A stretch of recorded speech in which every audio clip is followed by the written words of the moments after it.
Operatori i shpërndarjes së energjisë elektrike ka hedhur hapin e parë drejt të transportit ekologjik përmes krijimit të OSHE Charge, një platformë që do të mundsojë zgjerimin e pikave të karikimit për automjetet elektrike në të gjithë territorin. Në ceremoninë e prezantimit, zëvendës kryeministria dhe ministri i energjisë Belinda Balluku theksoi rëndësinë e këtij projekti si pjesë e tranzicionit të gjelbër të vendit, ndërsa paralajmëroi rregullime ligjore për tregun e karikimit elektrik.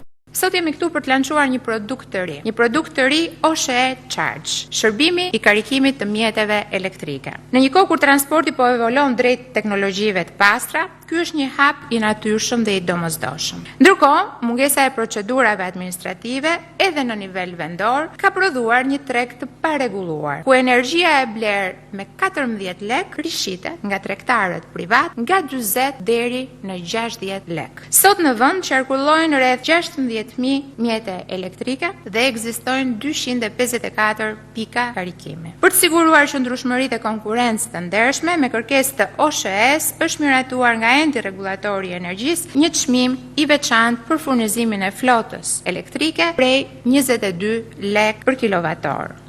Ndërsa kryeministri Edi Rama foli për transformimin e sektorit energjisë përmes digitalizimit, duke paralajmëruar vendosjen e matësve inteligjent që do të përdorin inteligjencën artificiale për të përmirësuar faturimin dhe ulur humbjen teknike në rrjet.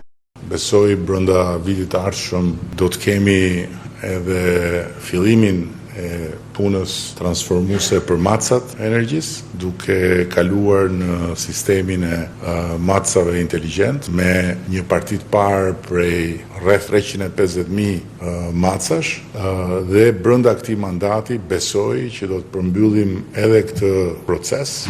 Kreu i qeverisë njoftoi gjithashtu rritjen e pagave për punonjësit e OSHE-s, duke theksuar se buxheti i vitit 2026 parashikon një indeksim me 6.1% për 6.800 punonjës të kompanisë. Sipas qeverisë, këto masa janë pjesë e strategjisë së gjerë për modernizimin e sektorit energjetik, rritjen e eficiencës dhe nxitjen e përdorimit të energjisë në përputhje me standardet e Bashkimit Evropian.